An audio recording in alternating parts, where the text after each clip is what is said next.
Hello, can you guys hear me? Let me just check on my phone if I'm like if everything's.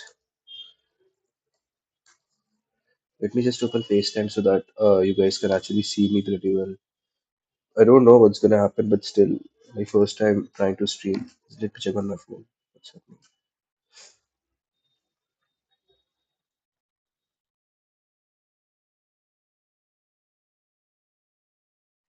Uh, you guys can actually see me pretty well. I don't know what's gonna happen, but still, my first time trying to stream. Let me check on my phone. It's pretty good. It's not bad. It's good. It's good. I would say. You know, like what I'm happening, but I'm just seeing myself right now. Let's see what happens. Yes, can actually see me pretty well. I don't know what's gonna happen, but still, my first time trying to stream.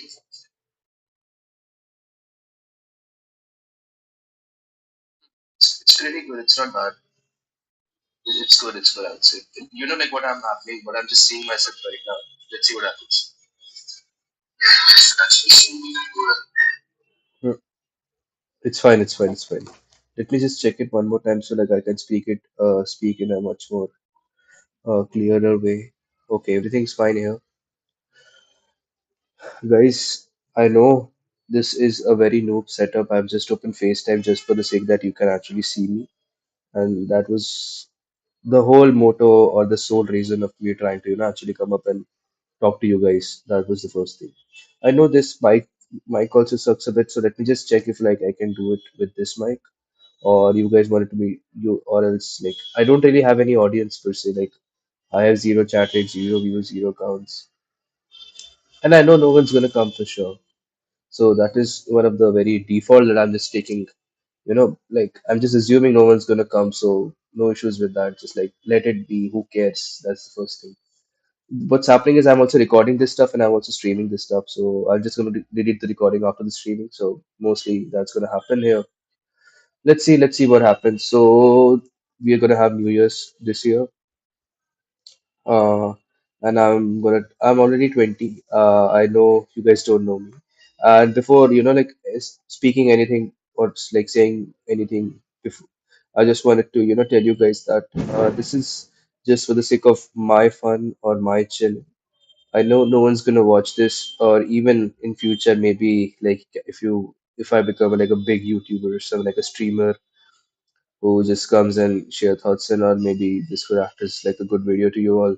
But this is mostly for preserving my memories, and it's just like 8 minutes left for New Year. It's gonna be 2024. So that was one of the major reasons of why I said why not let's just start New Year by I just wanted to start New Year with myself chilling a bit. We're gonna talk a lot about a lot of stuff. We're gonna talk about Freud, psychology. Maybe we'll play some chess. If mood if we have good mood, then we're gonna solve some lead code problems. I know I suck at that, but still. Uh, wait, did I make this? Yes, I did make this stream not for kids. Okay. So like if your kids are not just this is like the best video, you can actually get it out. And I'm gonna talk about a lot of stuff. Maybe like some philosophy, psychology stuff, and some of the experiences that I had in the previous year. uh, and maybe I'm going to share some insights and all. And I'm going to be a bit regular. This is very non-branding and all. I could have done this live streaming in a very good manner. In a very good manner, I mean, is like I could have, gotten like a new channel with a new thumbnail and banners and getting all the fancy stuff and try pushing the stream.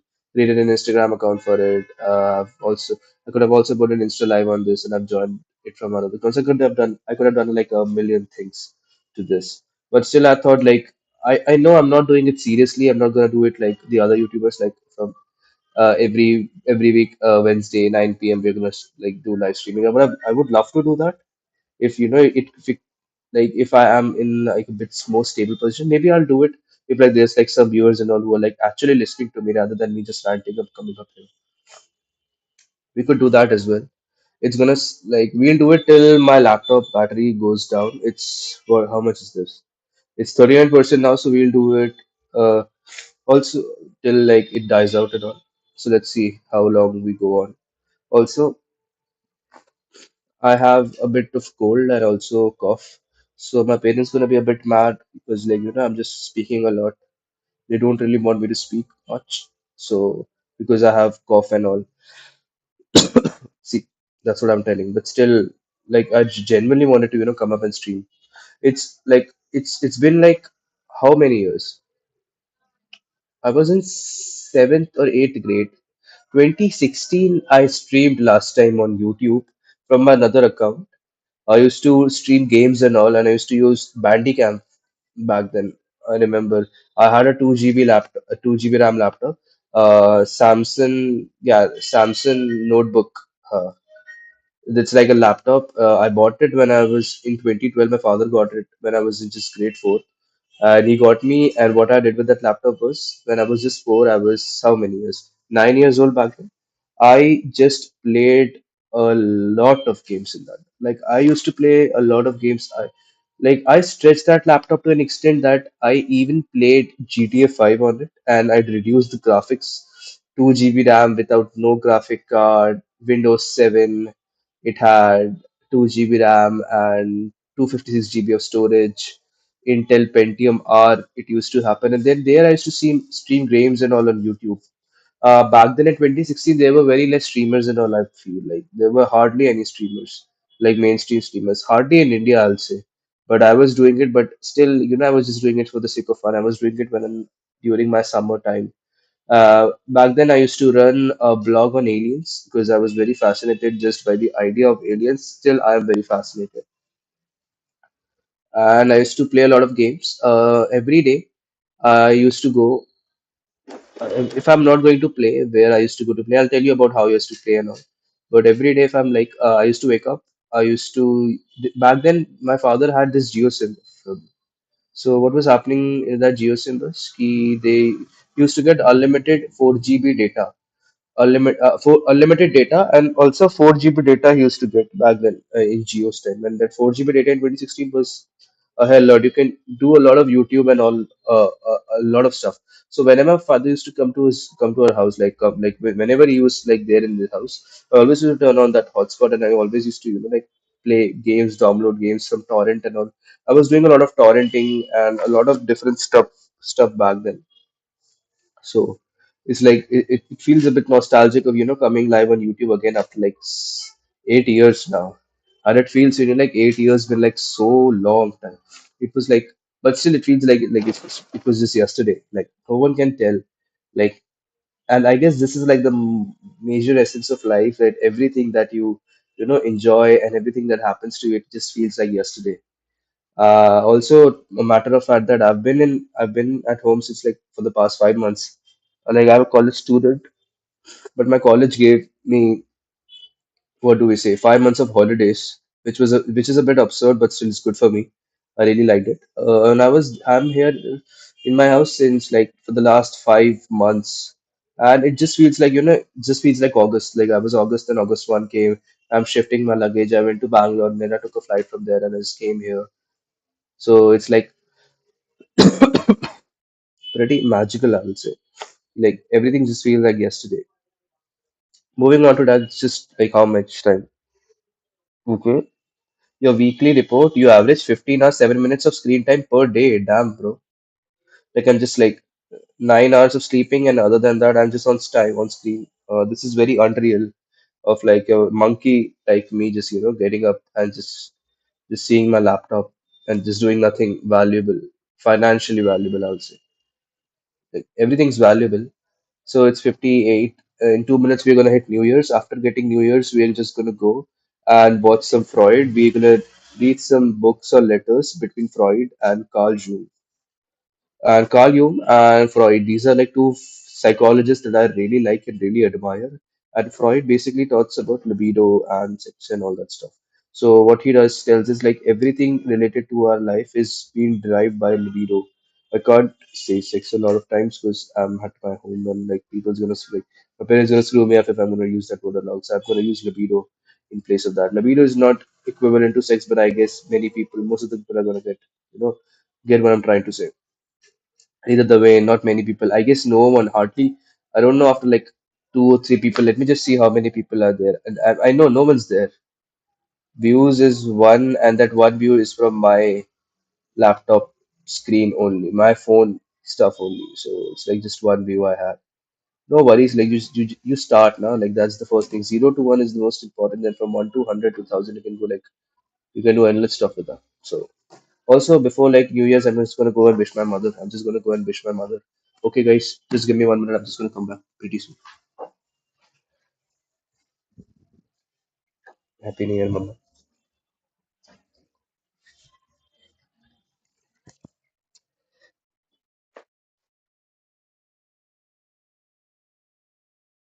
1 minute, color.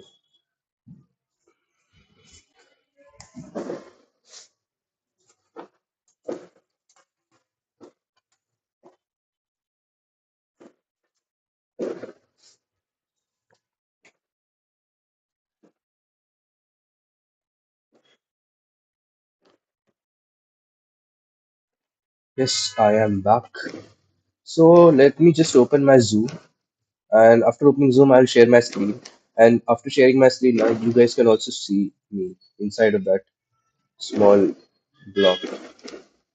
I hope you guys can see me. I don't know if you guys can see me or not inside of that. Let me just check it now and just see what happens. Zoom.us.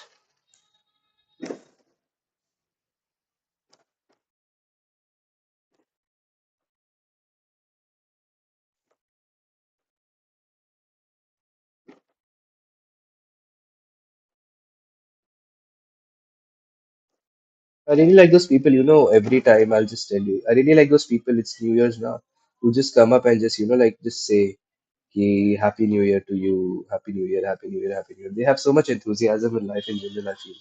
Even I wanna have, like just coming up every time and just saying that Happy New Year's and all. Nice stuff, guys. Imagine, no, if I do share screen, new meeting, if I'll go on.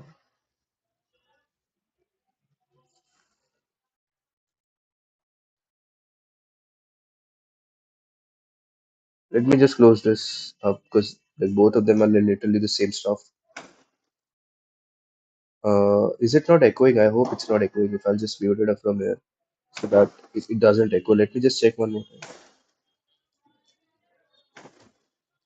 If I'll do screen share and if I'll go and share this screen,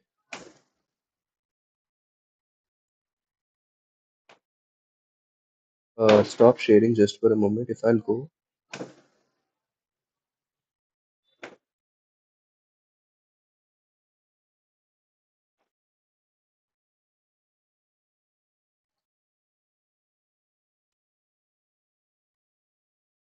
uh,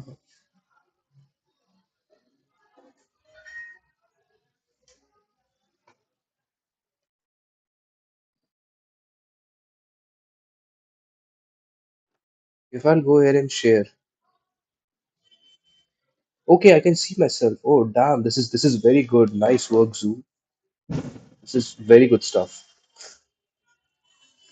So we'll first start uh, our motivation. We'll first start with this Freud stuff. Let's see how it goes on. Why my laptop is lagging, Let me just fix it up pretty quick. What all things are open? Just, nothing bad. Like it's open. It's fine. Let me just see if any other apps are not are open or not. No, nothing's open. Everything's chill, dude. Everything's chill. First of all, why not let's play some chess?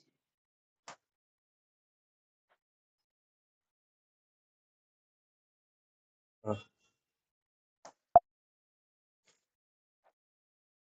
uh, People have like got firecrackers and all. They're just pouring out there. We'll play online on chess.com and we'll do a quick uh, just a beginner dude. A quick how much? A blitz 3 minute game play. Okay, let's go. Then guys not playing about. Come on. Hey, why is that? This is the case and stuff like that. What shit is this? Uh, I'm just doing random stuff.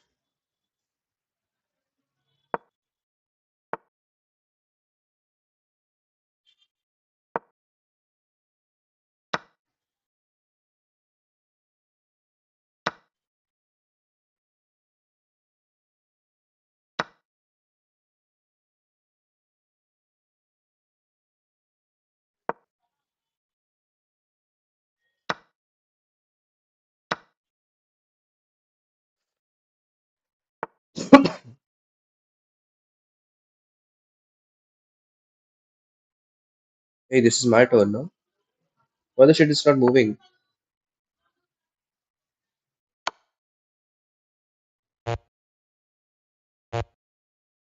Hey, I hate this. No.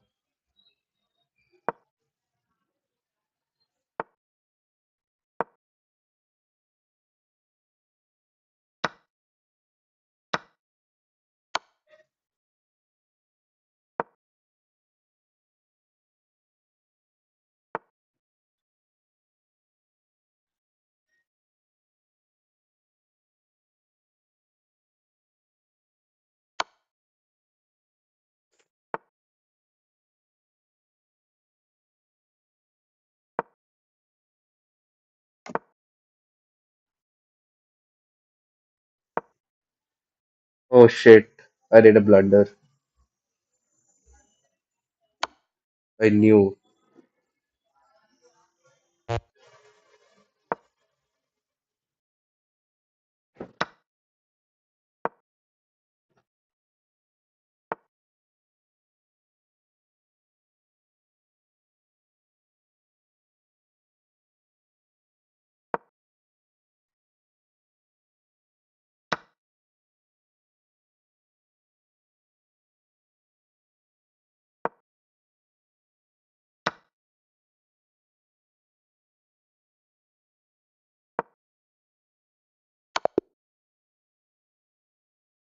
I did a I did a blunder, guys. I did a blunder. I guess I'm not in the right state to play chess. I'm just like doing blunders and all. Also, there's like I really hate my mosquitoes and all. I did a blunder. Also, it's going a bit laggy. No issues with that. Let's start with Freud. Also, Freud. Let's listen to what Lex has to say on Freud, and then we'll see what we can do out of it. Freud versus Jung. Let me just give you first what's the context of what Freud versus Jung is. I guess I can't do it for long. I guess. How long is it? Oh, it's 12:30. Maybe we'll do it 12 till 12:45. Then I'll go and I'll chill. It's chilling only. I'll do some React also. Okay, so what are we gonna do here? We're gonna listen to some psychologist, Freud and Jung mostly, and we're gonna read their book as well.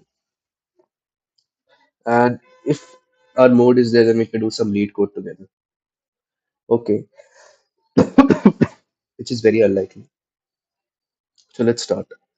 So Sigmund Freud was a 20th century psychologist who was like a very influential person in the whole psychological sphere. The stuff that we assume nowadays as constant or as by default was established by Freud. So to sum up for who Freud is, Freud is the one, like he's the guy who'll take LSDs or something like that. He'll just poke in, he'll just get high, and then he starts to philosophy. And the basic stuff that Freud said was like there are three parts to someone's consciousness, or what we call as consciousness, to a being, not consciousness. To one being is id, ego, and superego. To one's mind is id, ego, and superego.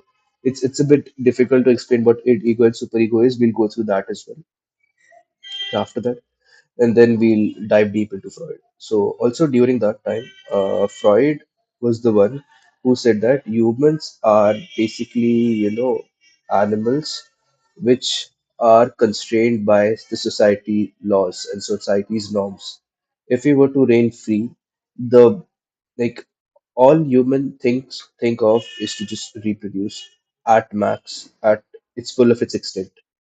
Like you just don't care about the woman or the girl who was just in front of you. Just you just wanted to like fuck her very bad.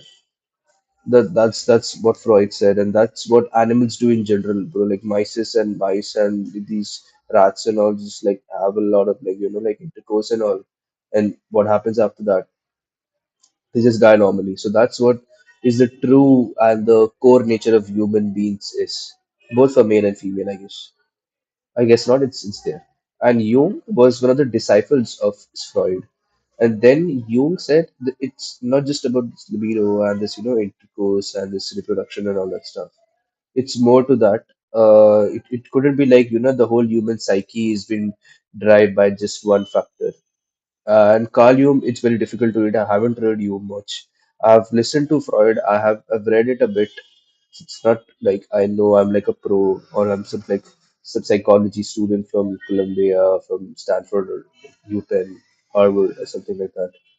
So we're just like let's go and let's see what is the difference between what's Carl versus Jung and all from this Lex Friedman clips. I hope he doesn't give me what Zig- what do we call that strike something like that. But we literally have zero following, so it's not going to be a problem.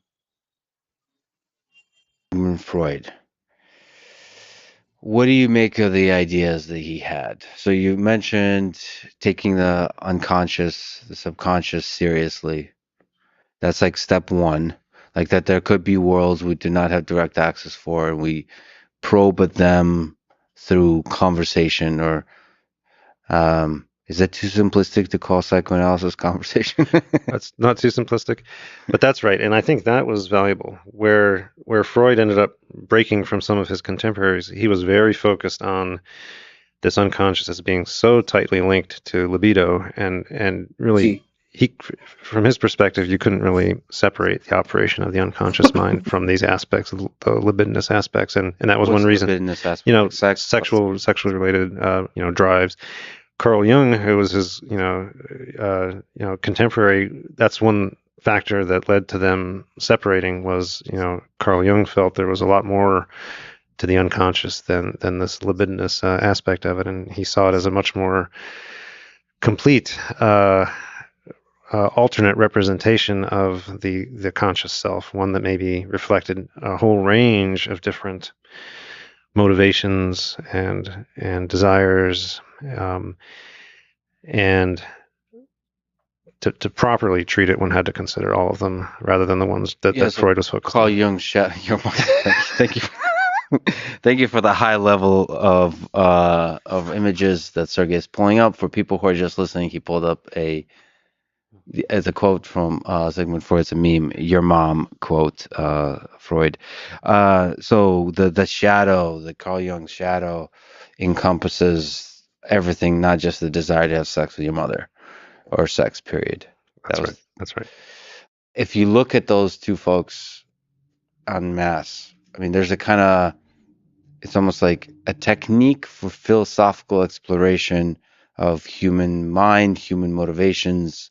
So it's not even like necessarily, it's also doubles as a methodology for helping people, but it's almost like it's a kind of philosophical method. Right. This is the fascinating thing about psychoanalysis, and it, even though it's I would say mostly not considered a treatment today, it persists for a couple of reasons. One is it's thought that it gives people some insight, but second, there's been a huge influence on literature, on philosophy, on art, and the opening up of discussion about what was below our conscious mind was so so fertile in the implications that it sort of reverberated and still does throughout.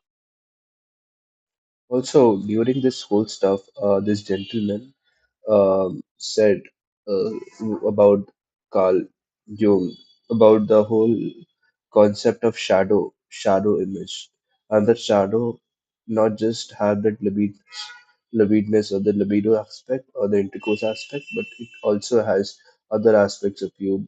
Maybe it could be, like killing someone, just normal stuff. Like, what do animals do when they are angry? They just go and fight.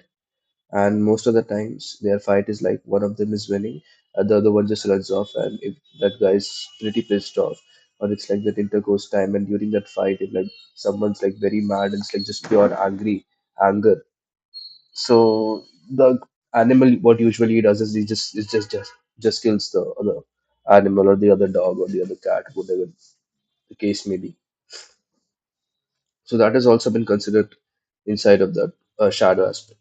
This video is not that clear, I guess. Even I'm not getting too interested just to read this. Let's go and read some papers of Freud and Jung. Freud, Jung letters. Let's see what fight these guys had.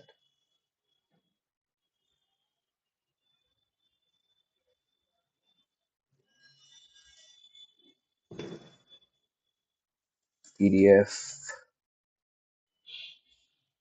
Okay, let's go. We got some stuff to read.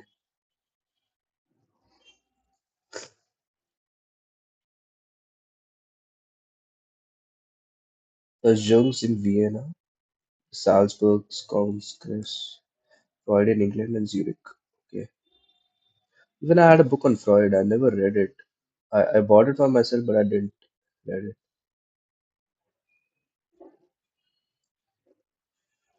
So these guys are counterparts.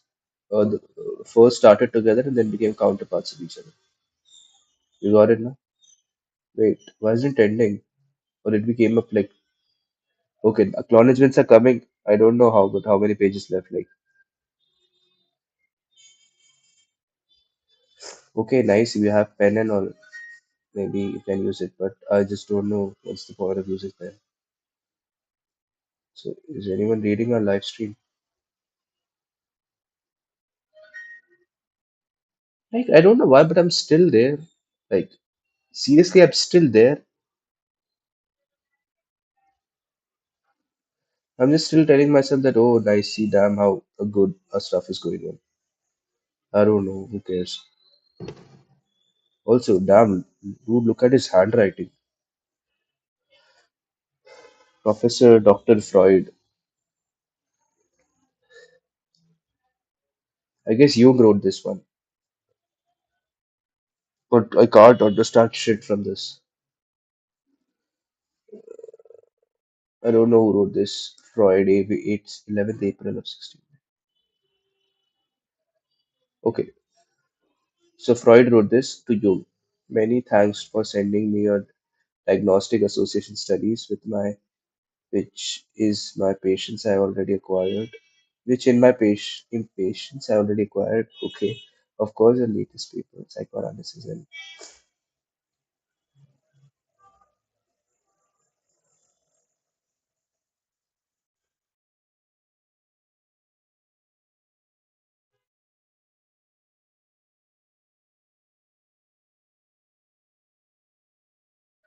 not interesting, dude.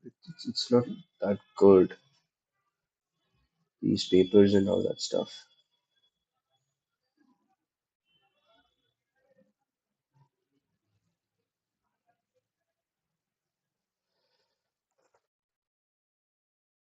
Dostoevsky is also one very good guy.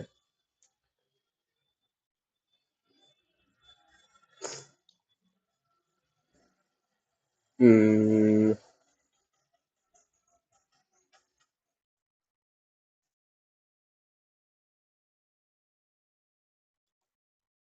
right.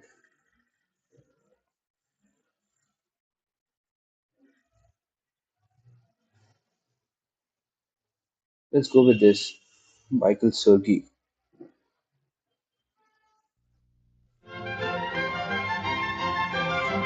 I really like this music, This. Da, da, da, da.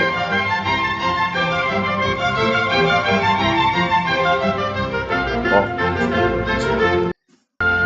one of the most important intellectual projects of the early 20th century, and its importance lies in several related factors, but perhaps the fundamental importance of Freud is that it brings together two incompatible or perhaps antagonistic trains of German late 19th century, early 20th century thought. And the two strains that it brings together are positivism, the kind of rigid scientific materialism characteristic of late 19th century German science, which was championed by people like Mach and Avenarius. And also the other theme or trend which it brings together is the trend of German speculation, which I think it has its origin back in the traditions of German idealism, but which is transformed in the late 19th century by figures like Brentano, who try and construct a psychology, a logos of the psyche, a discipline which discusses internal mental events rather than external objective events. What Freud does, to his credit, is find a way of walking this tightrope of bringing together both elements of scientific positivistic objectivity and a concern to discuss facts of the human psyche which are inaccessible to direct physical or scientific examination. So Freud has a foot in both camps. He is not a pure idealist, even though he deals with mental phenomena. He is not a pure materialist, even though he ultimately believes that mental phenomena can be reduced to physical facts. So he wants to have his cake and eat it too. The degree to which he manages to connect these themes This guy's not a Freud fan, I guess. is one of the reasons why his work has been so influential. Because commonsensically, all of us have a sense that the world is a physical thing studied by science, but we also experience the world in such a way that it's hard to talk about our experiences entirely in terms of a reductive scientific language. We feel love and hate, we feel guilt and pleasure, and it's hard to turn that into F equals ma. Freud manages to straddle both. Now let's think about Freud's conception of the self. It's derived from the tradition of Western philosophy, particularly the one that comes out of Descartes. And we have to think just a little bit about Descartes to see why Freud is important, why it's a big change. For Descartes, who is the philosopher of systematic skepticism, the one thing that he couldn't be doubtful of, the one thing that he couldn't call into question was his own existence. Introspection for Descartes, looking into the contents of your own mind, of your own experience, was privileged and transparent. In other words, from Descartes' view, if you don't know what's going on inside your head, who does? Which is a very sensible idea. The problem that Freud offers us is that perhaps our introspection, perhaps our knowledge of ourself, is not clear, is not privileged and transparent. In other words, from Descartes' view, as constant or as by default was established by Freud. So to sum up who Freud is the one, like he's the guy who take LSDs or something like that. He'll just poking, he'll just get high and like goes and all. And what happens after that is his guy normally. So that's what is the true and the core nature of human beings is both for male and female, I guess not it's there. And you was one of the disciples of Freud. And then you said, I was just checking the stream is going right or not. Transparent, that it is systematically unreliable data. So what happens here is this. Freud takes the Cartesian cogito, the self, the observer of Western philosophy that founds Western science, and splits it. What we get here is a splitting of the subject. And this is almost perfectly analogous to the splitting of the atom, which is happening at just about the same time. In one case, we split the fundamental unit of matter and generate new and interesting epistemological problems from that splitting of our integral unit. Well, what Freud does is split the integral unit of the psyche. He splits the subject into its component parts, like splitting the atom of our mental world, and strangely enough, it generates unusual and previously undiscovered epistemological problems. Now let's go back to this difficulty. The Cartesian cogito is easy to understand. You look inside yourself and you know what's there and you know what you're doing, you know how it works. Freud says, suppose you don't know yourself. Where does that leave us? That makes the active introspection radically ambiguous. What shall we do now? Let's watch it again. Let's see what he has said in it, because it's like a bit deep. Of Western philosophy that founds Western science and splits it. What we get here is a splitting of the subject. And this is almost perfectly analogous to the splitting of the atom, which is happening at just about the same time. In one case, we split the fundamental unit of matter and generate new and interesting epistemological problems from that splitting of our integral unit. Well, what Freud does is split the integral unit of the psyche. He splits the subject into its component parts, like splitting the atom of our mental world, and strangely enough, it generates unusual and previously undiscovered epistemological problems. Now let's go back to this difficulty. See, what he said was what Freud does is basically in science and all, what we have is we have particles, we have atoms, and if we, like if we have a matter, we just divide it up so much that we'll get an atom. If we divide an atom, we'll get proton, neutrons, and electrons, and if we divide it, then we'll get subatomic particles, like proton, neutrons, subatomic particles, and then we'll get. I just forgot some alpha, some shit like is there. I just forgot. I read it in high school, but I forgot about this stuff, modern physics part. So Freud did something very, very similar. Also, just a minute, one of my very good friends, like Jayesh, know his names.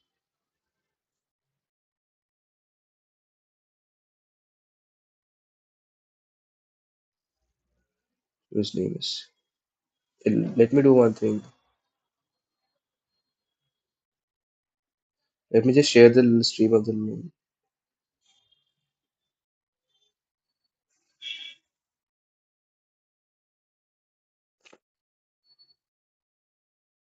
Just a minute, happy.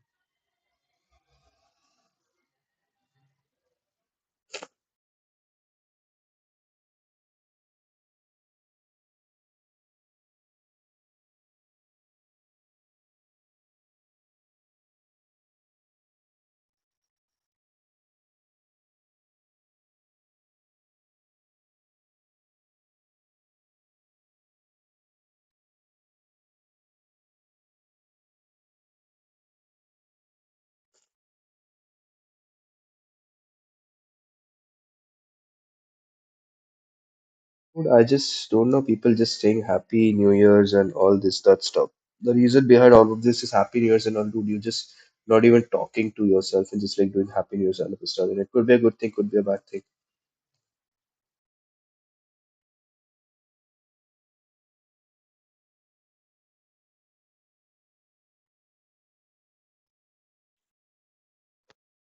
There's also this one guy I really hate, Ishwar, his name is. Some Tamil section head of ours, ex.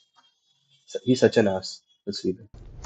The Cartesian cogito is easy to understand. You look inside yourself and you know what's there and you know what you're doing, you know how it works. Freud says, suppose you don't know yourself. Where does that leave us? That makes the active introspection radically ambiguous. What shall we do now? How are we going to interpret that raw data? Because we definitely have senses. We have fears and loves and hates and lusts and all kinds of emotions. How are we supposed to interpret that if we don't know it in any kind of certain way? If it's distorted, how are we going to find our way out of that labyrinth? Well, Freud works on this problem. And what he decides to do is to try and find the deep structure of the human soul, particularly the structure of the soul which we don't disclose to ourselves. And you can make the analogy back to Descartes. For Descartes, since your knowledge of your mind is transparent and obvious, the big problem then epistemologically is how do you find out about other minds? Right? Descartes has a real problem climbing out of his own shell of the psyche and finding out about how you feel, and you feel, and you feel. Very difficult. Well, Freud changes that problem. He says the problem isn't to know other minds, the problem is to know your own. But if you were to crack that See, what he's telling is Descartes, the one who, like, Freud actually took inspiration from. That guy was like, I wanted to get out of myself. I wanted to know what this person is doing, what the person in front of me, what that girl thinks of myself, what that girl thinks of me, or what that person's thinking of, like that person. He just wanted to get out of his mind and wanted to know what others are thinking about themselves or about him. But Freud changed the equation itself. He just reversed it up like he said, rather than just knowing what's happening outside, you should first know what's happening inside of you. That's what it means. Let's continue. code and find out how to know your own mind, that would also be the skeleton key to knowing other minds. So although he makes the Cartesian problem harder, if it is soluble for the self, it is soluble for all people. A great epistemological breakthrough if it works. Okay, it's an impressive achievement and a nice little intellectual gambit. Right? This is another reason why he's so influential. He's extremely imaginative, right? In a way that you can't directly expect of linear logical science. Now, what Freud wants to do is construct a scheme of translation between what the manifest content of your experiences are and the latent content. In other words, between the surface structure and the deep structure. If you have a dream about fighting Mike Tyson, Well, that's the surface structure, but the latent structure of that may be that you're dreaming, you're displacing your feelings about your boss or about politics or about some other authority structure, and that what you're doing is symbolically re-representing something which causes you great anxiety. Well, what Freud thinks he can do is give us a kind of algorithm for the various kinds of transformations that the unconscious undergoes or makes itself undergo, which generate the manifest structure of our consciousness. Okay, guys, so what he said right now is like very important.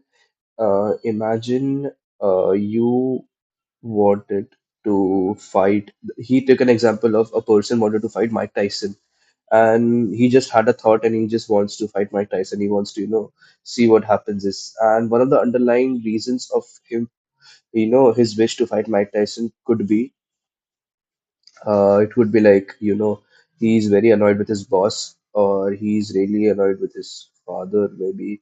I don't know. He's really annoyed with the, school bullies that he, come and bullies that guy, a girl, anyone. And he just wants to, like that anger, which doesn't, what do we call that? He's not aware of that anger. And that anger is displayed in some other way to him. Maybe he just likes, like playing video games and he just likes play GT5 and he likes to kill a lot of people. That could be one type of anger which is reflected because of all of these things that is happening to him. Not just happening to him, his whole surrounding could be one of the impressions of that. Let's continue. So what it is then, from Freud's perspective, is that the self is a kind of a code. And that once you crack this code, then you can translate communicative behaviors that had not previously been thought of as being communicative, and you can look at communicative behavior like speech as being communicative in a new and different way. So Freud, like anybody, believes speech is a kind of communication. But what's great about this translation scheme is that it allows us to move from various kinds of behaviors which had previously been thought meaningless and to literally read them as being symbols. So if someone spends all day washing their hands, 15, 20, 30 times a day they wash their hands, nobody gets that dirty. This is not simply an objective fact about the world. It is a symbolic representation of some sort of unconscious activity. So what Freud does, what's brilliant about this, is that he reads, rather than merely looks at, certain kinds of behavior which we might not otherwise have thought communicated anything. That's the deep point here, and that's why in many respects this is a very impressive achievement. So we're going to look for this translation scheme. He also said one more thing. Freud doesn't like imagine one more example he took of a person washing his hands 15 times. Maybe you could do it right now after the post-COVID era, but like in normal, like in like 1900s or like something like that, people don't wash their hands 15 times. It's like it's not gonna happen. Like you're already like too clean or something like that.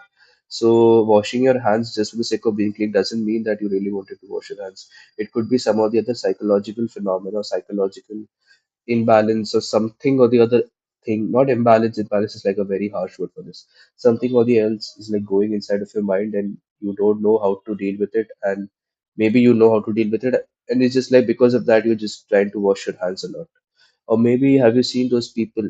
Maybe you have noticed it yourself. Like you have a ice cream inside of a bowl, and with that you're just cutting that ice cream. You're just not eating, and you just like just with that bowl, you're just like there and just like like just doing something with it.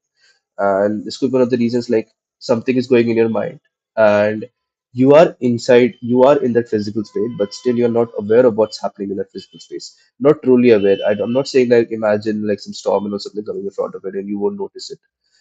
People going here and there, you are not noticing that stuff. Like you're just inside thinking something with your eyes open, and even with your eyes open you're not seeing, and you are inside of your mind. And that's, I don't know, that's very, it's very beautiful about how we see it, and it's very interesting to discover, and that's what Freud talks about. Let's continue. Very interesting stuff. And once he finds it, Freud is going to extrapolate from this translation scheme and from this model of the psyche to all kinds of other matters, to questions of art, culture, and among other things, what he's going to generate is a very pessimistic kind of social philosophy. He'll view religion as a giant anxiety neurosis.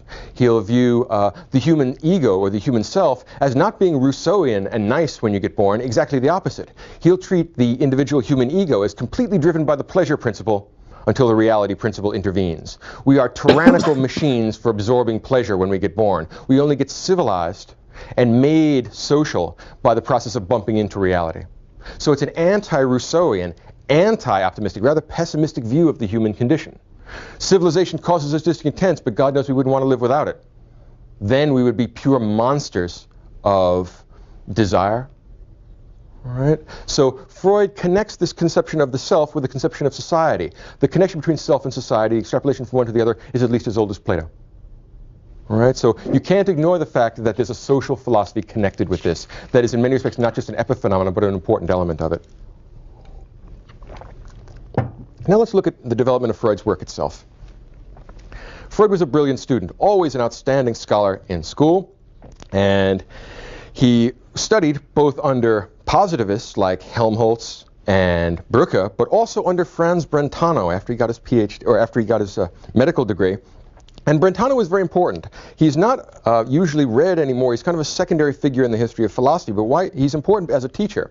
He was Freud's teacher. He was also Edmund Husserl's teacher, and he was the teacher of a number of influential German intellectuals at the end of the 19th century. And what Brentano added to Freud's positivistic, hard shell materialism is a certain fact or a certain set of assertions about the mind. Brentano said this. He said, look, I like science as much as the next man. But the problem is that the intentional qualities of the psyche can't be eliminated. In other words, they're here to stay. Guilt and anger and fear and love and lust and all the stuff that's going on in your head, that doesn't ultimately reduce to F equals ma. Now, Freud thinks that in the long run it will. In other words, it's some sort of he genuflects to the idea of positivistic reduction as one of the regulative rules of science. Brentano was more like an idealist. He says, look, never the twain shall meet. We have objective reality and subjective reality, and we talk about them with different kinds of vocabularies. Well, scientific people like Freud tend to think that no, the world is all one homogeneous thing, in theory. And in theory, our psychic life ought to be reducible to biochemical events. Sensible enough. Most of us believe that now. But in some respects, this idea is a bluff. And this is why Brentano is a very important influence on Freud and other thinkers. He says, look, maybe 1,000 centuries from now, our science will be advanced enough so that we can actually describe guilt or lust or rage in terms of biochemical events and synaptic firings. But for now, it's a bluff. We don't know how to do that. We're not going to find out how to do that anytime soon. And between now and 1,000 centuries from now, we may want to talk about the internal aspects of our experience. We may want to talk about good and evil and love and hate and lust and guilt and all that other stuff. Why wait until our science really does the job? A very sensible observation. Right? So while Brentano will hold in theory that this is a special realm of discourse, Freud will say it's not special. Really, ultimately, it will reduce down to physics. And then after genuflecting at the altar of physics, then he runs away and talks about things like the Oedipus complex, lust and rage and guilt, which don't reduce to physics. All right? So Freud wants it both ways. And this causes a very rich sort of ambiguity in his work, which is one of the reasons why it's so fruitful. And also one of the reasons why it gives rise to so many multivocal interpretations. Because this tension never really gets resolved, there are a lot of different ways you might want to choose to read this. All right? There are some cases in which ambiguity is useful rather than an impediment to thought. All right. So now, Freud is looking at the internal contents of the mind, and he's a medical doctor, and he's interested in the kind of physical basis of it as well. And one of his early schooling treatments, when he went to study further and become a sort of mental or neurological specialist, he studied with Charcot.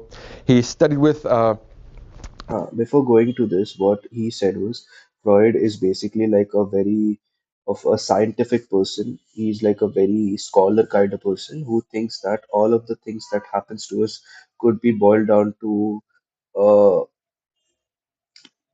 what do you call it? Maybe like an equation, something like that. Not precisely like an equation, but similar to that. That is one of the problems, like even like choosing words and what I need to speak about because like the problem with Freud is like he's so complex in general.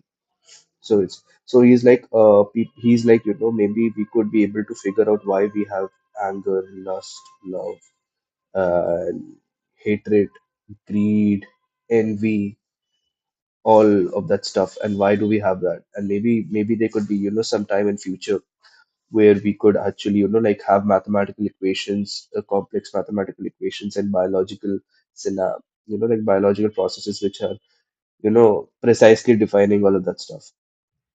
Freud's believe in that.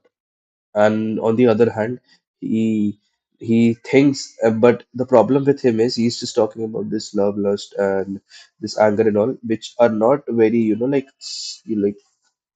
objective, what do we call that? Mm, objective reflection of oneself. Because I can't really say that envy is also anger, but at the same time, anger is also greed to an extent. I don't know. Lust is to an extent good amount of love, and vice versa. So then he talks about this, and then he goes about this id, ego, and super ego stuff. So this is not quantifiable. So how does he just wanted to? Freud wanted to have it both ways. Like that's what he's telling, and that's the beauty of Freud, and and that's the like his essence of work comes out to be. Even though he wanted to get stuff from both the ways, and he's like, there's nothing bad in getting stuff from both the ways. It's just like the world's not linear. That's what I think of it. But like, let's see. Maybe I just put some crap shit in front of you. But like, let's see what happens. Breuer. He studied with a number of leading figures in the scientific study of the mind, and particularly what interested these gentlemen was hysteria. Women, particularly upper middle class women in Vienna and in the more affluent parts of Europe, seemed to be coming down with a kind of disease that didn't seem to have any organic source. These women were having psychosomatic paralysis of parts of the body. They would break into hysterical laughter. They would take to bed with obscure illnesses that no one could find an organic foundation for. And Freud said, and Charcot said, and Breuer said, what is this? What's going on here? What kind of a disease is it that doesn't seem to be part of the body? And the answer, derived from Brentano, is that perhaps it's some sort of disease of the mind. Further evidence suggested that talking to these people was a very important thing. When you put these women under hypnosis, they would lose their psychosomatic paralysis and all their symptoms would disappear. And Freud thought that a very peculiar thing because, well, if this is a material problem, well, then why is it that talking to them, doing something non-chemical, gets this practical physical result? He thought about it for a while and didn't come to any completely satisfactory conclusion. But what he did, he published in 1895 the Studies in Hysteria on Anna O. He publishes that with Breuer. And then the same year, or a little bit thereafter, he works out his seduction theory of hysteria. Right? The idea is that these hysterical women are hysterical because earlier in their life they had been somehow sexually traumatized by some figure in their family, and that they had repressed these memories, and now that these memories were unconsciously being symbolized in these symptoms. Now look here at the idea of the unconscious. The unconscious is what bridges the gap between the child and the adult. That's why it's going to be very fruitful for generating a theory of neurosis. The difficulty that he encountered is that so many of these women seemed to claim early childhood sexual abuse that he thought it was phony.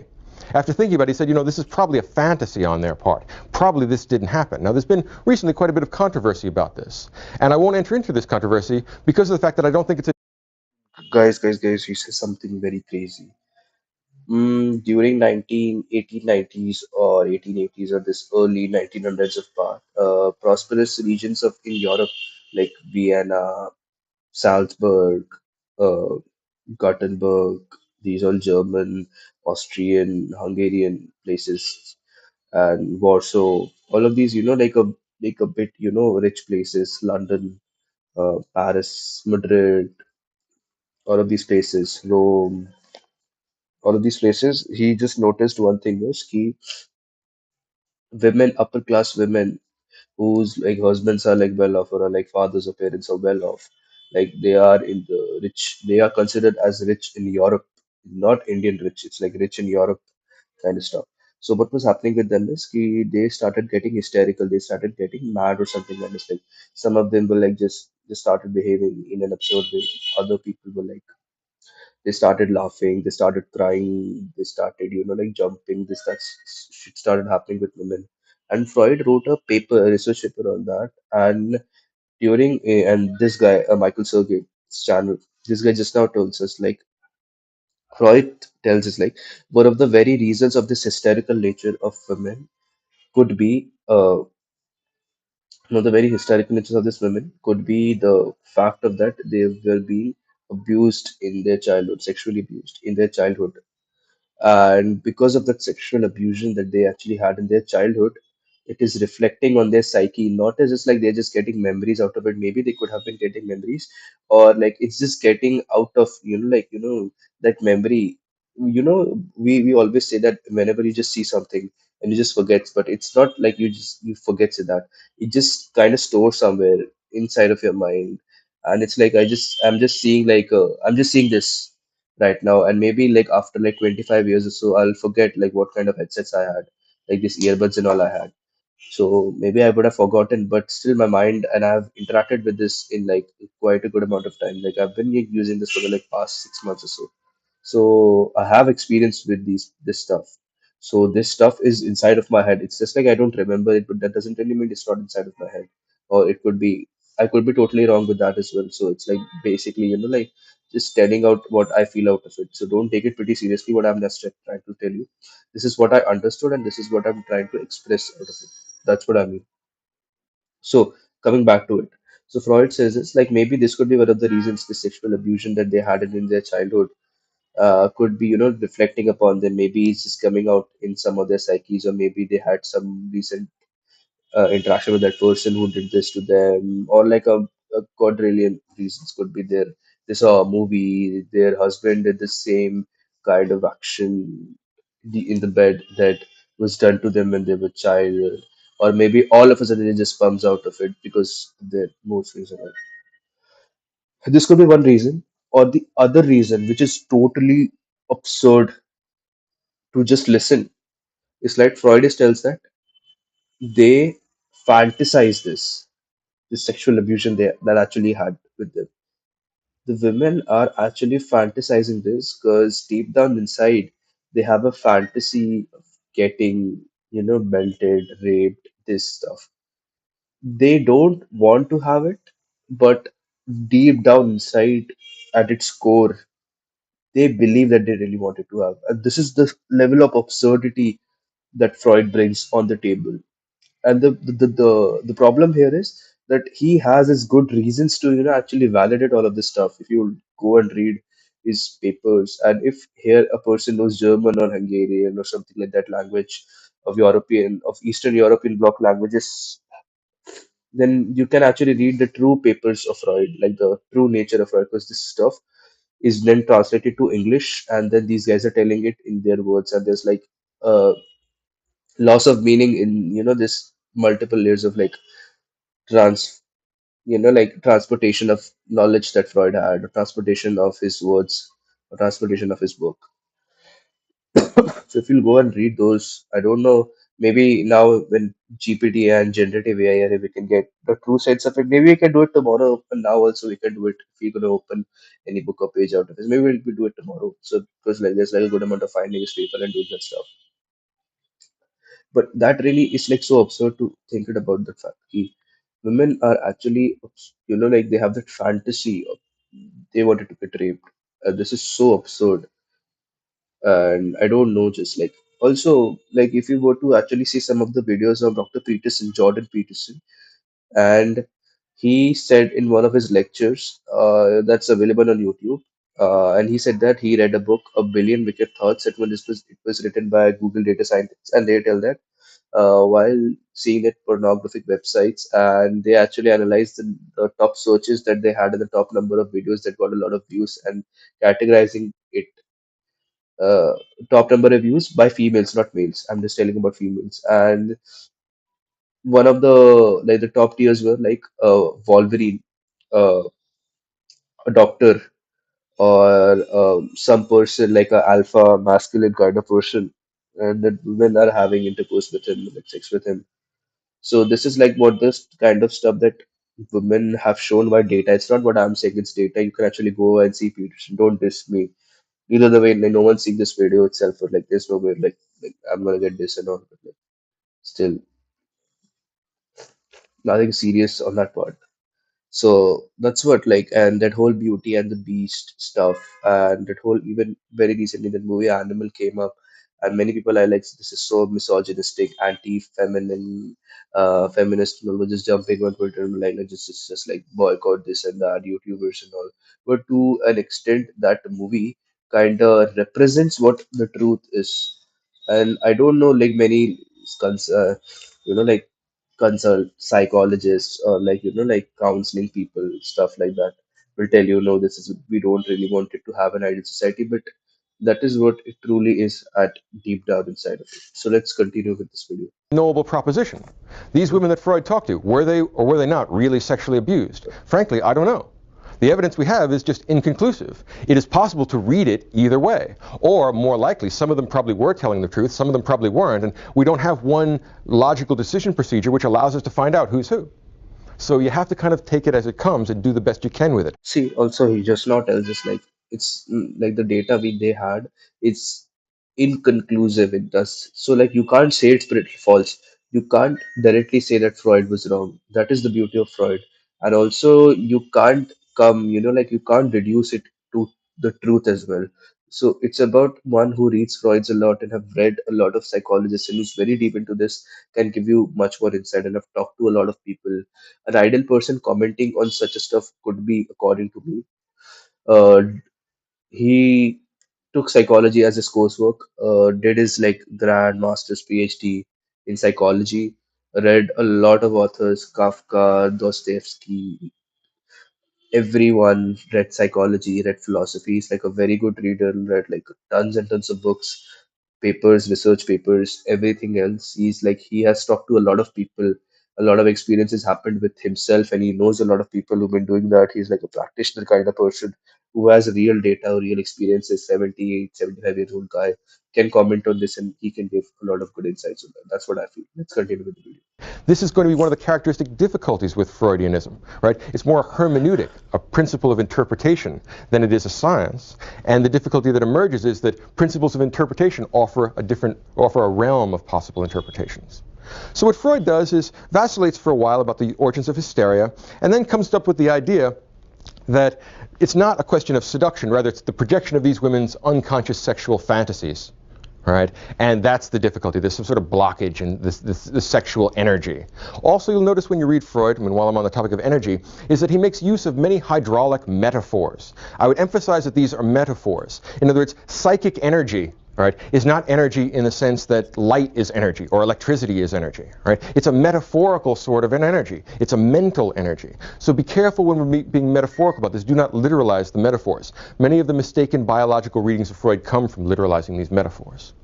Let's think about this now. Their psychic energy is blocked, and they have unconscious sexual longings, which are made into these hysterical symptoms. How are we supposed to solve this problem? The talking cure emerges. Freud finds, along with Breuer, that when you get to talk to these women, you ask them, what's going on in your mind? How do you feel? What is it that's upsetting you? When they discuss these things, they get a sort of catharsis. And this catharsis, at least in some cases, caused the remission of the symptoms. The conclusion that Freud draws is that these symptoms are a sort of symbolic representation of your unconscious sexual desires. When you find a verbal way of symbolizing these sexual desires, you no longer need to symbolize them as hysteria. And thus we have the beginnings of the cathartic talking cure. Now, from his work. Also, maybe he's drinking something hot because like when you speak a lot now, your throat gets like like dry, and also you need some fluid to go in. I feel something drinking something hot will really help. I'm drinking normal water here, which is a bit cold because like temperatures here is like 10, 15, 20, something like that. In my house, it will be like a bit less, a bit more. I just don't know. The water is pretty chill. So that could be. Let's just give me like a five, like just like a sec. I'm just coming and just getting my stuff like this water filled.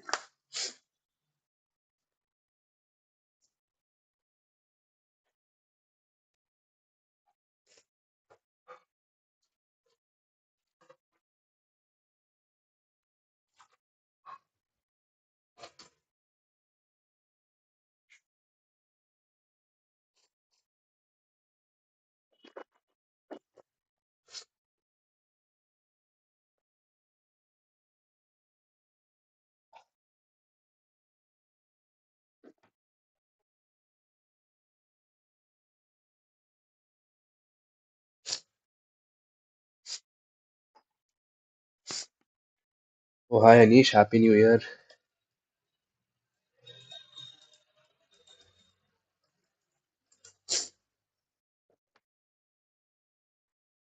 I don't know when he came and he went. When did he came? He came about 12:40. He came out 10, 15 minutes ago. Then he left now.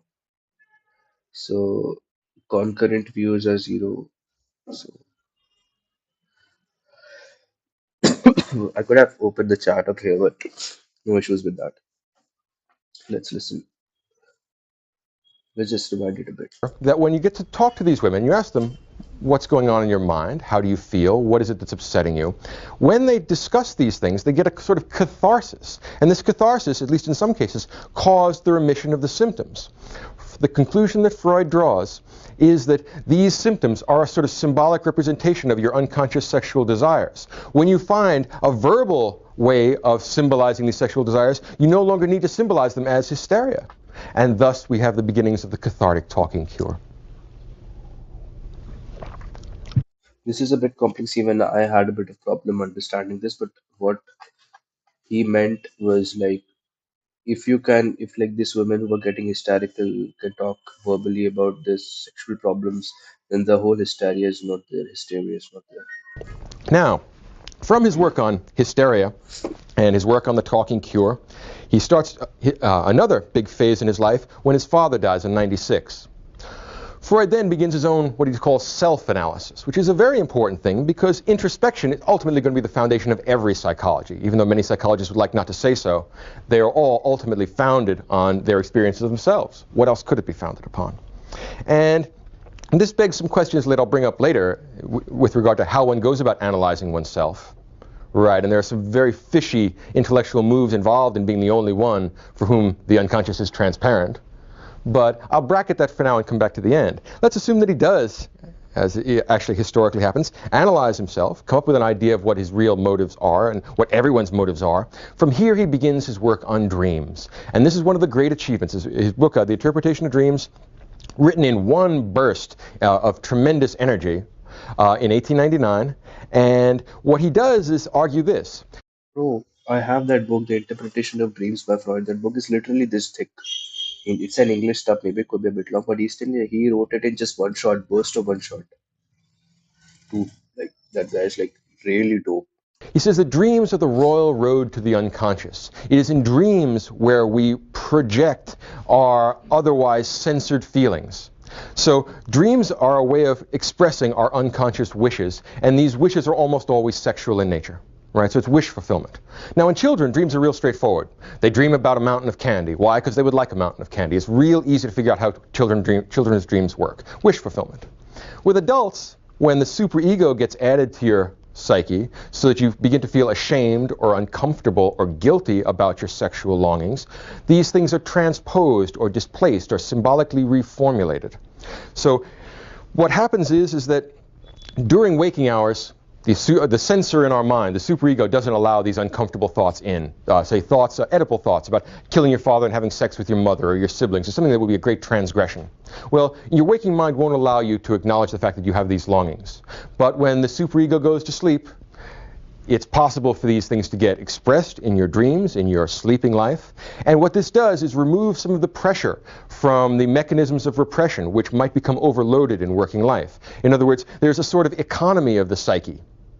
Right? And it tries to maintain a sort of dynamic equilibrium between your waking life, in which the superego directs you to various kinds of activities and you integrate all your desires using the ego, and your sleeping life, in which case we have the sort of bacchanalia of the id. All your aggressive and sexual desires come out because God knows they need to come out somewhere. If you repress them too much, it will cause a breakdown of your mechanisms of defense. Okay, so in the interpretation of dreams, what we find out is that we're going to release this sexual pressure, and that dreams, if they're analyzed properly, will show themselves as symbolic transformations of longings. Note how the unconscious functions here. It's a sort of algebraic transformation between the manifest data of your dreams and the latent unconscious data of your real psychic life. So we get this sort of transformation, and then we get introduced technical ideas like displacement and transformation and condensation and overdetermination. The idea is something like this. Your dreams are very economical means by which your longings are expressed. So if you have a dream about, I don't know, Fighting a tiger. The tiger may be some problem that you're working on intellectually. It may be your wife. It may be your boss. It may be your kids. It may be a lot of things. Not only may it be any of those things, but it may be all of those things. Because of the process of condensation, we bring two or three or four different psychic states. Again, same stuff. Fighting with the tiger is basically like you having your psyche gets condensed. Maybe you're having a fight with your family, friends, kids, wife, boss, ex.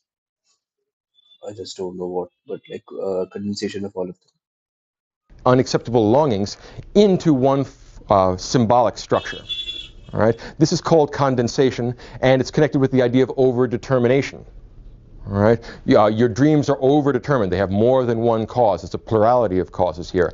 This is intuitively true idea. It seems very plausible. It's going to cause us certain epistemological problems later when we look at it.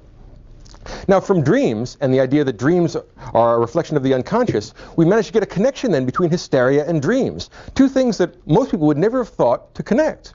And now we're going to connect it with a third thing that's even more interesting, parapraxis. Parapraxis is the complicated name for mistakes. Right? People make mistakes all the time. Freud develops in 1905, or actually in the early parts of that decade. 1901, he publishes Jokes in Their Relation to the Unconscious. 1905, he publishes The Psychopathology of Everyday Life. And what he says here is this. The mistakes that you make are another symbolic representation of your unconscious desires.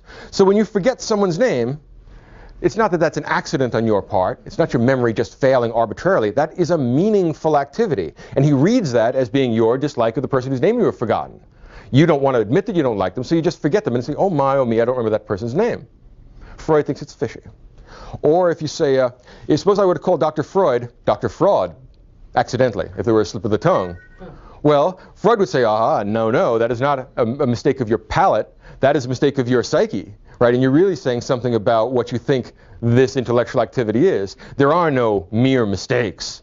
So what Freud says is that slips are Freudian, that they are ways of symbolically representing unconscious wishes that you don't even know you have, which is what connects parapraxis to dreams to hysteria. All of them are symptoms of the unconscious. Mind sex, mind sex, mind sex. Guys, what he just said was totally dope. Freud is like, first of all, Freud, they talked about dreams, and now Freud thinks that dreams are a gateway to your psyche and your subconscious and your super ego. Then he talked about super ego, like at the base of it, you're a mere animal. It's like whenever you wanted to wake up in the morning, you just want to go and fuck your mother. But your thought of that is replaced by your super ego. But whenever you're sleeping, your super ego is kind of not that active, or it also goes to sleep. So during those times you can actually like get your true self, your true dreams and all. This is what he meant. Secondly, following on that, he said that even wait a minute, I just forgot, bro, shit. He said that mistakes are not mistakes. Maybe a slip of tongue is not at its core a slip of tongue. It's like he said, Mr. Freud, he said like by mistakenly like Mr. Fraud, Mr. Fraud Sigmund. His name is Freud. It's not fraud. Fraud is like fraudulent stuff. So it's not about like a slip of tongue. That guy thinks like the guy who spoke, the guy who told that, like who had that slip of tongue. He means that the Freud is a fraudulent person because it was just not the slip of a tongue. It's like inside of his psyche, inside of his brain, he was like, he thinks like that. And that just reflected on, it just kind of surpassed. And maybe that feeling is so overwhelming or underwhelming, or I don't know what the case could be. It just came out of it. It just escapes the superego and comes out. And then he just apologizes. Oh, I'm extremely sorry for that. My mistake. Slip of tongue. My bad. And then again, superego takes over it.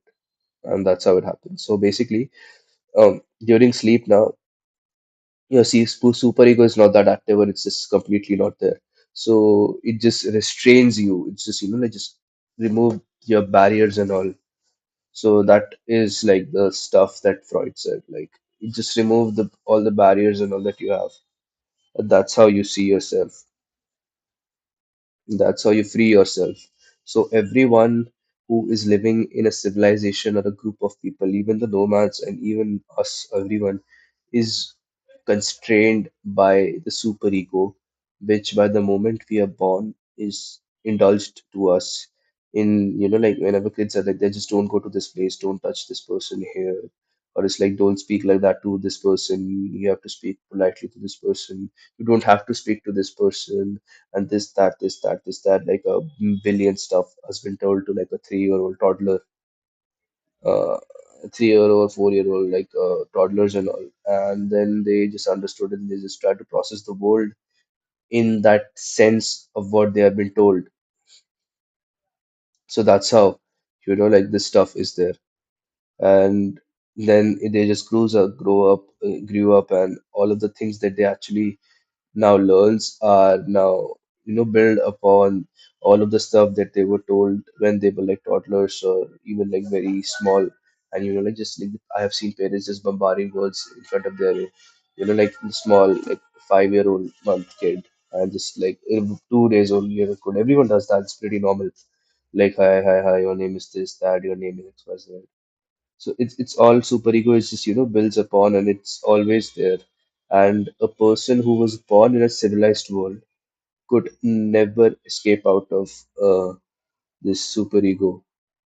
Civilized world, I mean, is even if you're living with a group of people, you will never escape out of it, because superego is like a society constraint which is given to you. It's not like just randomly you saw a girl and just go and rape her. It's just like you have a fight with the boss, you just go and take your gun and just like put 10 bullets in his head. It doesn't work that way. You can't do that, because see, that's what I told you. You can't do that because you can't do that, bro. You go to jail, and you can't be like that. Like that is mad. You'll be mad, and that mad stuff is like such a big taboo, not like it's just such a bad word to be like you're just a mad person and everyone's gonna think bad of you. And being social, you want to get others, what do we call that, others validation of you being there. And I feel to an extent one's being is kind of validated by the people around him. Imagine if I am here and no one validates me, no one just gives a fuck about me. No one's even seeing me. I'm just going there. I'm just like a stone, and I just die and just live there. And no one sees me, no one interacts with me, no one talks to me, no one comes to me, and it's like there's no one. There's like I have zero interaction, and so technically speaking, I don't really exist in this world, and I just don't exist in this world.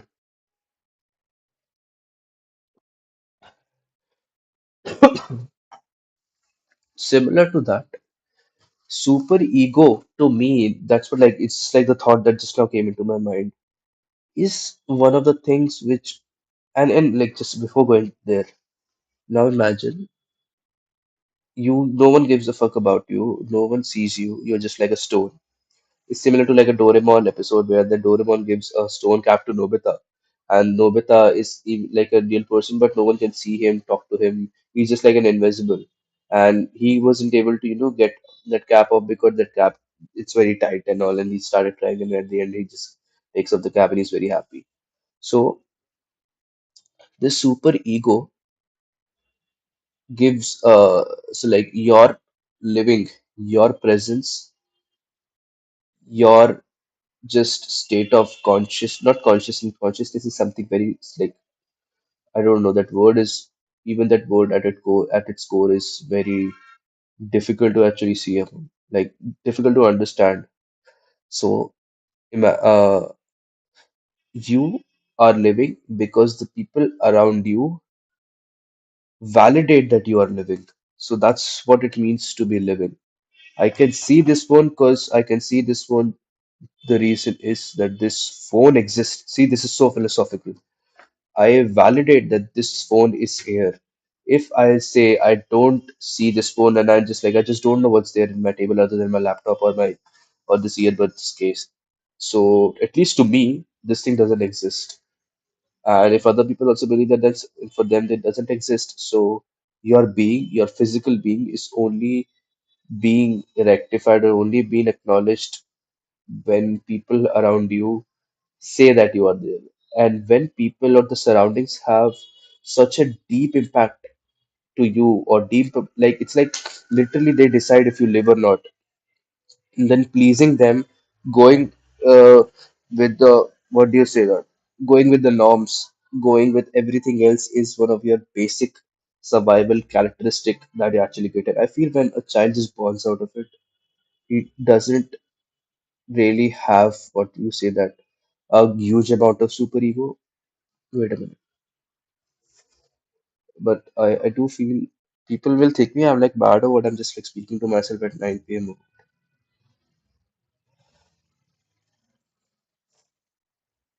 But so like where I was, where was I? I just got off like whenever a child is born, his super ego is not that developed. I think even like the moment the child even breathes the air, there's like a few uh like the super ego is still there when even he is like inside of a mother's womb, tummy, inside of a mother. Because I feel a mother has been impacted by a lot of stuff and which has been reflected onto a child. That's what just I feel of it. Moving forward to that, so your physical presence is just being validated by the people, by the stuff that are around you. And super ego exploits that fact. And it's like even animals, even small animals, ants, insects, also do follow some of the other norms. Like they do a set of stuff. A ant will go to the mother ant and will provide food, even irrespective, because that is what it's made to do. I'm not talking about ants, this in general what superego is. I'm trying to understand it myself through the vocals. It's just so out of the world. So that is what superego is. That's so damn good. And that's why superego has such a big impact in our lives. Let's continue to the video. Freud is reading the whole domain of human behavior as a language or a set of languages, which is the code in which the unconscious discloses itself. We went from lying to the existence of living. That's the beauty of Freud, and that's the beauty of all of us just talking. A very brilliant and deep way of bringing together a surprisingly heterogeneous number of things. Who would have thought the slips of the tongue were really a kind of dream, which were really a kind of hysteria? It's an interesting thought. All right. So we get these parapraxies, and then from there, he develops, I mean, the next stage in his intellectual development is the development of infantile sexuality, which at the time was one of the most controversial of Freud's ideas. Freud believes, I mean, since he gives up on this Rousseauian optimistic view of human nature, that human beings are little monsters of desire, and they want, they want, they want, they want. They want a bottle, they want to be changed, they want to be warm, they want to be held, they want to be taken care of, they want to go to sleep, they want to wake up. They want, they want, they want, they want, they want. And they are not corrupted by society, rather society civilizes them and tames them and turns them into social animals. Well, the infant is driven by the pleasure principle, the desire for pleasure, and Freud plays kind of fast and loose with the idea here of sexuality. For most of us, sexuality is is an adult activity, right? I mean, almost by definition, you have to go through puberty to have what we call as usual technical specific sexual activity. Freud says no. He means sexuality in the large, extended sense of pleasure. Right? And you have to be very careful when you read Freud, because it's easy to think, well, I mean, what is the sex life of a baby? Well, the sex life of a baby is things like drinking its bottle, longing for the breast, longing for warmth. What he means by sexuality is pleasure. So he says that human beings necessarily go through definite stages of development. They move from the anal to the oral to the genital phase. The genital phase, the final phase of sexual development, is adult, healthy sexuality. And this is the pursuit of pleasure, which is both natural and socially desirable, satisfactory. And from the idea of infantile sexuality and the genetic structure of psychic development, Freud then puts together a full-blown theory of the unconscious, which is kind of the heart of his system. Right. The key thing about the unconscious is not that Freud offers us that idea. Actually, that's an old idea. It's a borrowing. It's at least as old as Schopenhauer, the idea that human beings have an unconscious. So Freud didn't develop that. What's revolutionary and interesting about Freud is the fact that he offers us not just the unconscious, but he says that there are law-like behavior of the unconscious, which I can explain to you. In other words, it is not arbitrary or chaotic. It is not idiomatic or subjective, all of our unconscious activities, the unconscious element of our mind, have a common structure which can be discerned. That's why all of our mistakes refer back to our specific unconscious activities. Our dreams, even though your dreams are different from mine, refer back isomorphically to your unconscious. So the unconscious works by certain definable laws. That's what Freud's great achievement is as far as he's concerned. By the time he gets to 1923 with the new introductory lectures on psychoanalysis, he's got a general model of the mind, the three-part model of the mind, the id, the ego, and the superego, which is very well known and kind of one of the basic points of Freudianism. First of all, that's not refer back to our specific unconscious activities. Our unconscious activities, the unconscious element of our mind, have a common structure which can be discerned. That's why all of our mistakes refer back to our He says like Freud actually figured out a common pattern, a common structure, a common funnel or a vessel which exists in every single mind, every single human being. And it could be divided into three parts: id, ego, and superego. Let's see.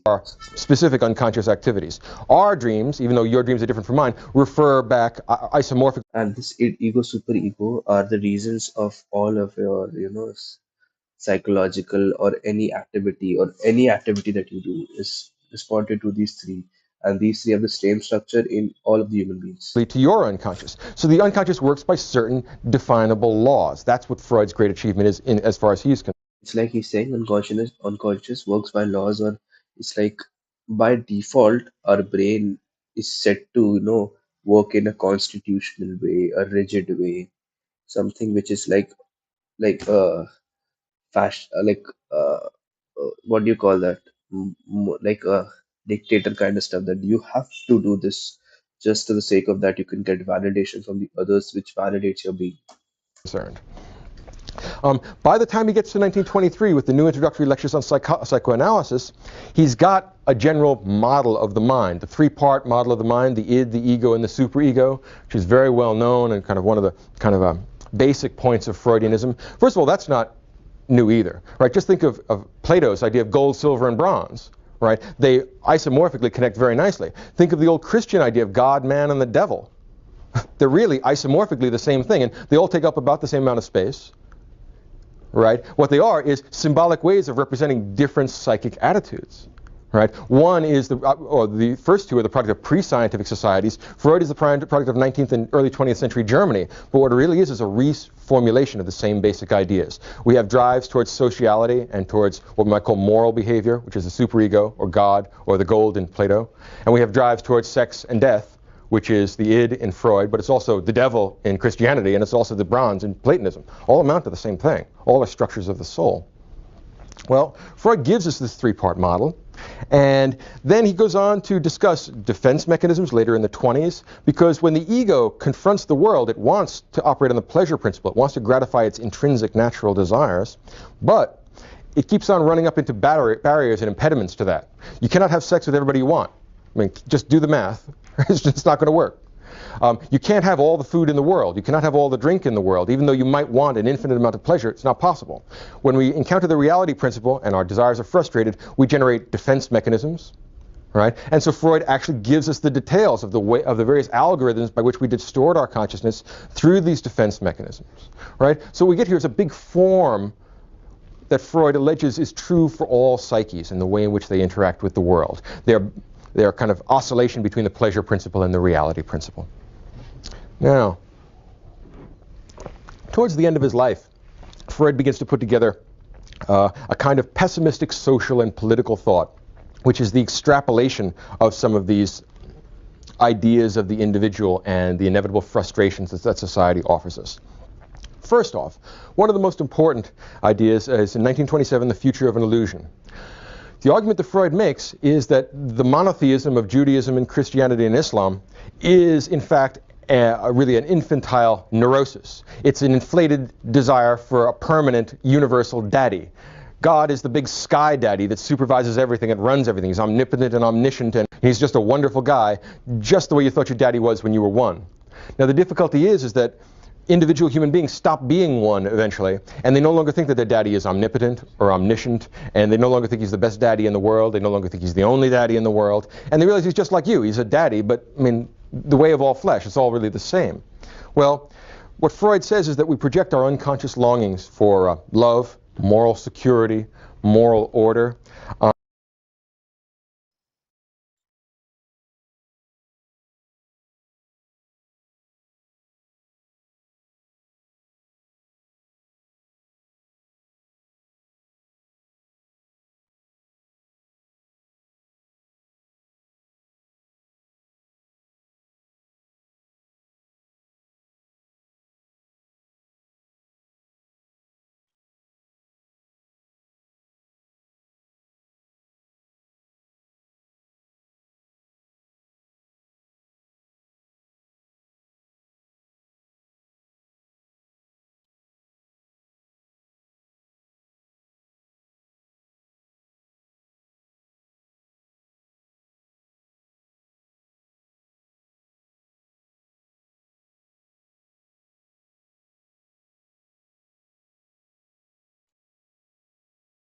So basically, Freud is like this absolutely brilliant person who is like inspired by Nietzsche.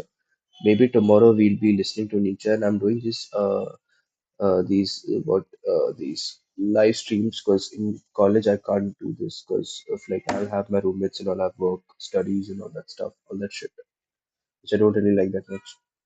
Still, we have to do it neither the way. No one likes it, but like everyone does that. See, super ego. You have to do it. Also, Freud also tells you that you think that you are a nice person, but you just do maybe that there's this nice person who just go helps the poor, teaches them, just like me. Like I'm just not like somebody like I just like don't do that. But I really feel good when I help someone. And at the core of it, if you think it's not a no, I think it's nobility, but it's just one of a ways to make to feel pleasure. I feel pleasure in helping others is the same as having pleasure in maybe having intercourse with someone. I'm not just, like identifying it, but people do have a lot of different ways to have pleasure. And one of the things that really makes me feel good is to I go and help other people. So it's not nobility, it's just like me making myself feel good. And Freud tells this like, you think that you are this, but I will tell you the truth. I'll tell you who you are, and you will not like who you are. One of the examples that I wanted to give you, and I wanted to tell you about how people think that they are good, they are nice and gentle, but at very core of it, they are so demonic or so animal. One example from some of the people I know. So there's this one girl. I don't want to take any names or all because maybe somewhere in the future, that person or that she will see this. It doesn't look good. Like I just don't want to like say that. So I know that girl for like since like 2.5 years now. So what happened was, and I heard it from someone. Like I've known that girl, and that girl's like what she does is she actually is like committed, and she has a boyfriend and all at her hometown. She's coming here, and she has a boyfriend, and but the thing was she never told anyone, and she's like a very very good friend of mine. I know her, and I talk to her on a very regular basis and all. A very good friend of her. We sometimes kind of hang out as well. Um, so what was the thing with her was even I didn't knew for a very long period of time that she was committed. Even another friend of mine told that she was. So what happened was, she like I'll tell you the ratio of the number of friends that girl had. It was 98 to 2. If there are like 100 people that girls friends with, 98 will be boys and 2 will be girls. And not just telling. See, just understand the core of it. A girl who is not telling that she's committed and she has 98 male friends. What does this signify? And I just really hate those, like those get those stupid, idiotic aunties and females or this feminist, pseudo feminist kind of stuff. That she thinks that, okay, I think, you are such a bad person. Why can't girls be friends with males? And not just don't do that shit in front of her. Like, I just don't entertain that. If someone's doing it in front of me, I'll just say, you don't go anywhere. I'm just going out of it because I don't want to, get myself so low when it comes to talking to someone. You are so low intellect. And just understand what I'm trying to say.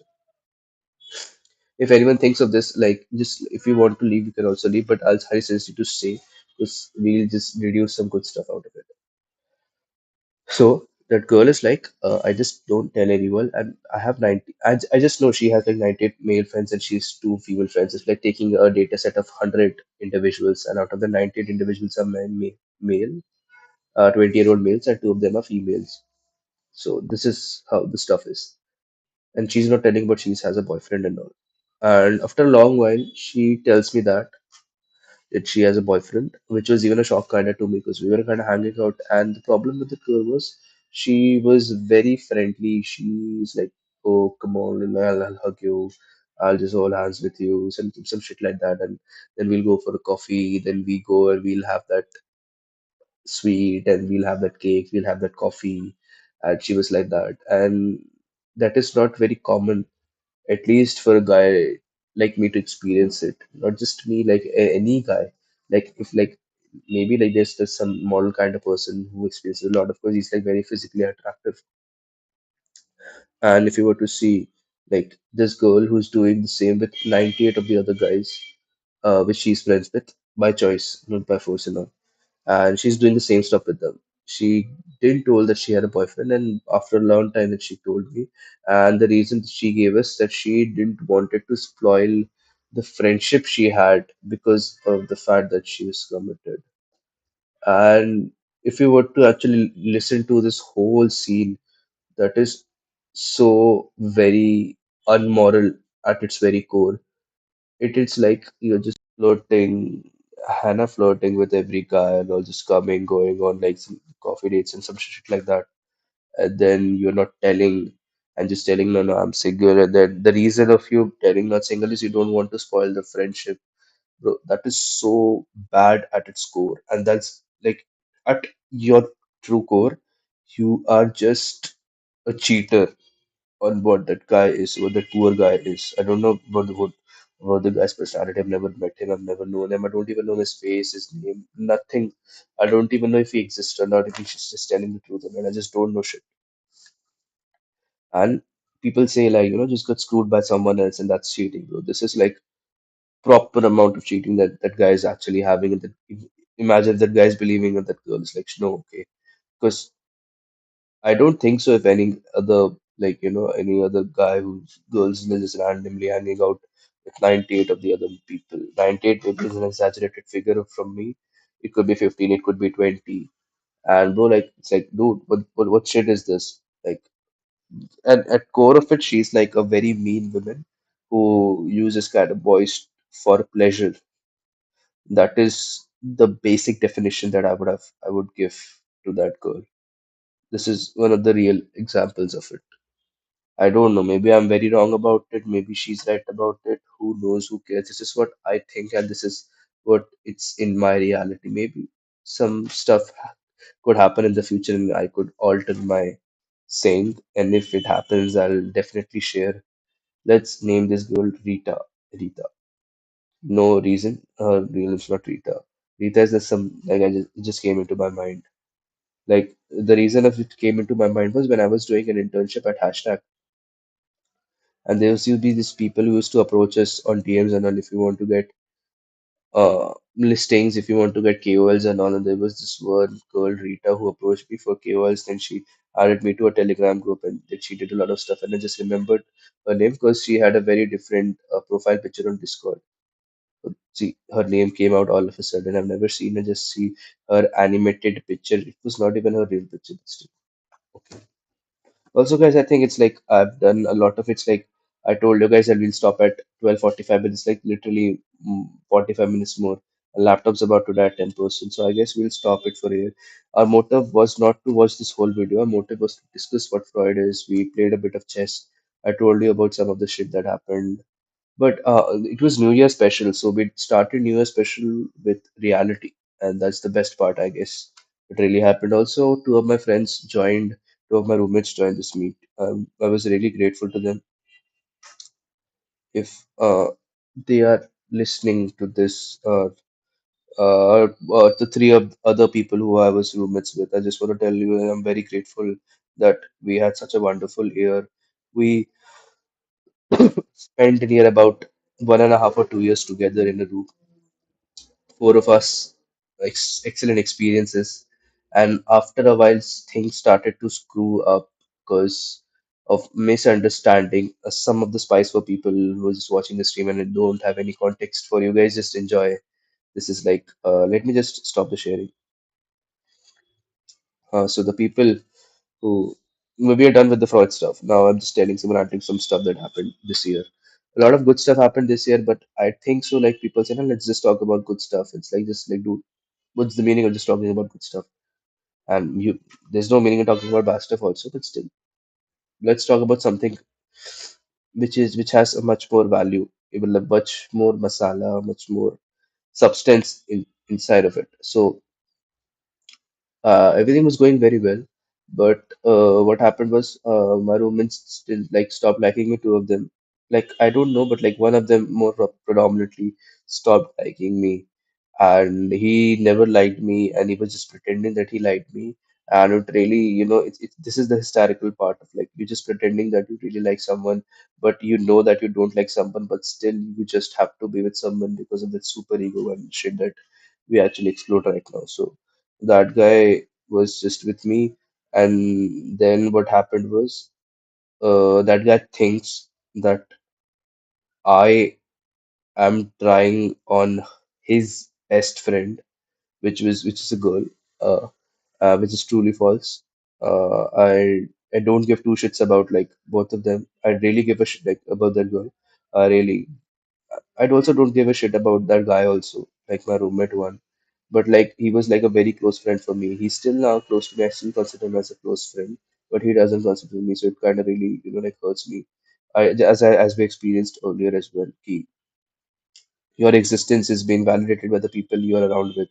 So if a person is telling, I don't give a shit about what he's saying, so that's basically true. If I'm even telling that, I just now said that that's false. That's that's a fallacy. That's not true. You can't say that. You do get offended. You do get, like hurt, or it affects you because of all the stuff that we discussed in this whole live stream. And that guy thinks that I am trying on his best friend, which is like a girl, and that girl doesn't even give two shits about that guy now. Like, I just don't know why the fuck he's like angry with me. And the reason was I was just talking to her, and he thinks like I am the one who is the reason of their friendship got broken now. And the girl he met and like a year ago, and he knows me like for 2 years now. And for the past 1.5 year, we guys were literally in one room, all four of us, and we actually shared meals together. We were talking and all, but just for the sake, just because just on the base of anger that he thinks that I did that, that was his basis of, like breaking up the friendship that we had for so long, and it kind of really breaks my heart. Not breaks my heart, but still, I'm like, it's very difficult to get meaningful people in your life in general. You can't meet a random stranger on street and it's like, dude, like, no, we are friends forever. We are like, we are lifetime friends now. We'll be lifetime friends and all that shit. But you can't do that.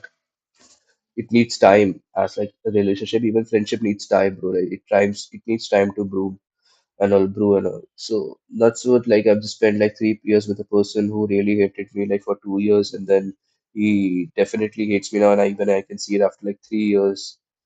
And it just like, so damn, bro. And like if like the guys like listening to this, like, dude, like what shit are you doing? Like like dude, the reason you broke, I didn't, bro. I just don't want it to be that person, your best friend. To be very honest, bro, I don't give two shits about anyone. See, again, I said I do give shits about anyone, shit, but I like anything. But like, dude, all anything that mattered to me was you, not her, because I didn't even knew her. And then she look like everyone's like in a group, and everyone starts to talk, and sometimes I do text and all that because like she was also doing it. So dude, it's like I was just checking up and just started to talk and all. And if you think I've never done that, and what happens is like that. That's what I feel. He in revenge of what he thinks that I did. I kind of like was like kind of like some girl and some shit like that when I was in college. I'm still in college, like year semester, and he tries to get close with that person so that I feel jealous. So that's like shit, and just people are like so abnormal. Like, is it happening like this? See.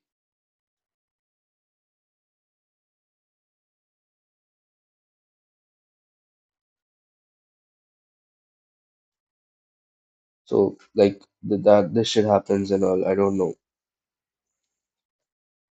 I've just heard like you if you do these gestures and all in Mac and all, some stuff will come up. If I do these hearts will come. See, if I do bye bye,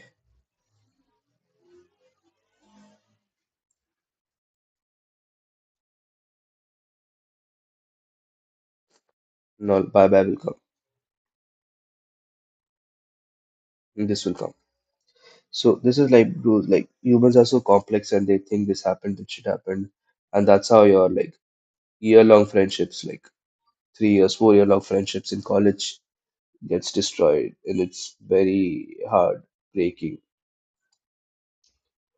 That's it, fellas. That was the stuff that I actually wanted to say. We'll end the stream, but like the last year was pretty dope. This year we're gonna make it dope. This year we're gonna get a real good job. We're gonna start our stuff. Next year, if I'm doing a stream right now, I would have gotten a great job or like it would started my startup or an agency. Anything else I would have been running, I would have been more financially stable.